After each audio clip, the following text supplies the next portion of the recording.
여러분 안녕하십니까? CFC 소식을 전해드리겠습니다. 오늘은 검찰이 크리스천 포커스의 명예훼손죄, 금품수수죄 등에 대해서 혐의 없음 처분을 내린 특별한 소식입니다. 서울 남부지방검찰청이 기독신문과 크리스천 포커스가 대결한 형사건에서 급포의 손을 들어줬습니다. 이번 형사건 외에 민사건에서도 서울 남부지방법원이 지난해 급포의 손을 들어준 바 있습니다.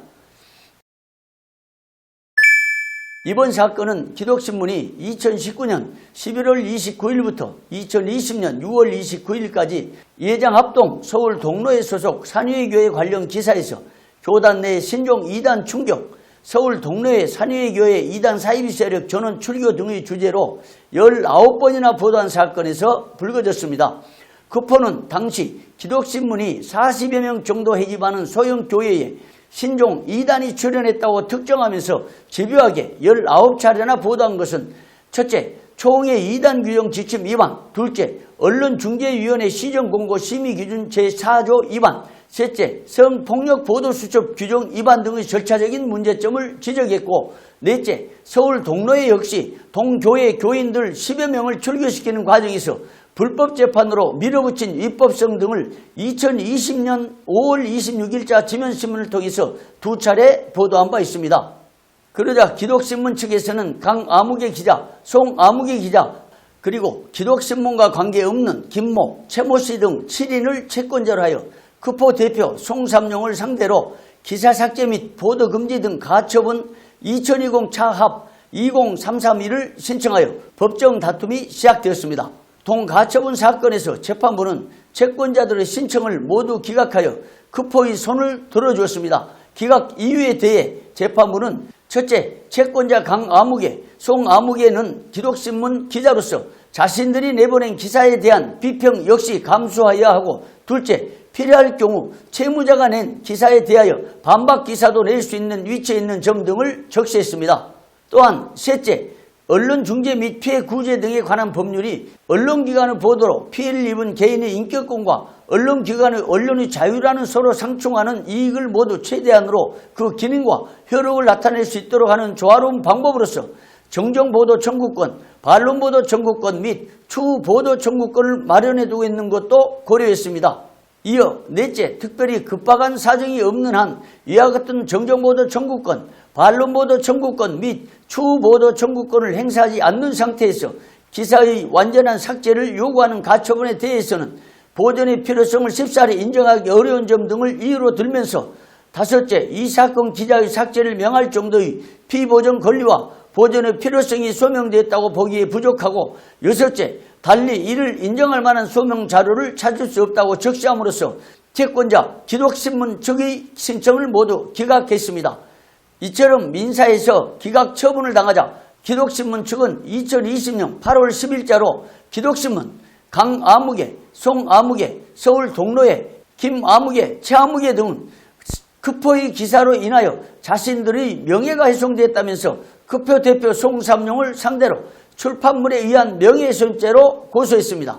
동사건에 대해 금천경찰서는 2021년 5월 17일자로 불송치 결정으로 증거가 불충분하여 혐의 없음 처분을 내렸습니다. 경찰은 불송치 결정 이유에서 첫째, 피의자 송삼용이 작성한 기사 내용은 기독신문의 기사에 대하여 반박 기사 취지의 내용으로 확인되는 점, 둘째, 피의자 송삼용이 제출한 근거 자료를 통하더라도 피의자가 어떤 근거도 없이 기사를 작성하였다고 보기 어려운 점, 셋째, 고소인들이 주장하는 내용은 명예훼손적인 발언이라고 판단하기 어려운 점을 지적했습니다. 이와 같은 민형사 사건 외에도 기독신문 측은 송삼용이 부정청탁 및 금품 등 수수의 금지에 관한 법률 위반 혐의로 고발했습니다. 동고발 사건에 대해 경찰이 불송치 결정을 내리자 기독신문 측은 곧바로 검찰에 이의 신청을 제기한 것으로 알려졌습니다. 이에 기독신문 측은 고소고발한 피의자 송삼용의 가 명예훼손, 나 부정청탁 및 금품 등 수수의 금지에 관한 법률 위반 등의 고소고발건은 서울 남부지방경찰청 검사실에서 재수사를 제기한 후 2021년 10월 8일자로 명예훼손건과 금품 수수죄 등은 증거가 불충분하여 혐의 없음 처분을 내렸습니다. 이로써 거포 대표 송삼룡이 돈을 받고 기사를 작성했다는 소문은 날조되거나 허위 사실임이 입증됐습니다. 더욱이 지난 총회에 취재차 참석했던 모 언론사 기자가 기독신문 측에서 흘린 것으로 추정되는 바 산유회교회 사건과 관련하여 송삼룡이 돈을 받고 기사를 썼다는 이야기를 총회 때 들었다는 취지 확인 전화 내용이나 최근에 TV CFC 영상 댓글에서 송삼룡이 돈을 받고 기사를 작성한다는 식의 내용은 허위사실을 적시하여 공연히 타인의 명예를 훼손한 혐의 형법 제307조 2항 민법 제764조 정보통신망법 제70조 2항으로 사법 처리될 수 있음을 유의해야 할 것입니다. 한편 이번 민형사상 사건이 진행되면서 기독신문 측에서 사용한 것으로 추정되는 변호사 선임비용 1,700만 원 추정에 대해 형법 제357조의 배임 수증제 위반 혐의가 제기되고 있어 관심이 쏠리고 있습니다. 기독신문사 측의 변호사 비용과 관련하여 2020년 12월 18일자로 모인 기독신문 이사회 임원회에서 최무령 전 사장은 시 언론사와 법정 다툼 비용을 기자 개인이 담당해온 것이 불합리적이어서 회사에게 모두 담당키로 했다는 진술을 모 언론이 보도한 바 있습니다.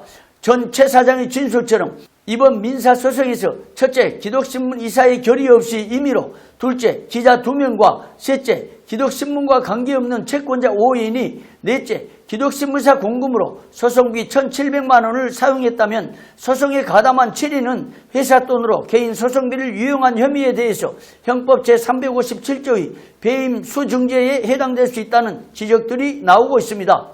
형법 제357조 배임 수증죄 1. 타인의 사물을 처리하는 자가 그 임무에 관하여 부정한 청탁을 받고 재물 또는 재산상의 이익을 취득하거나 제3자로 하여금 이를 취득하게 한 때는 5년 이하의 징역 또는 1천만 원 이하의 벌금에 처한다. 2. 제1항의 재물 또는 이익을 공유한 자는 2년 이하의 징역 또는 500만 원 이하의 벌금에 처한다. 지금까지 CFC 소식을 전해드렸습니다. 여러분 고맙습니다.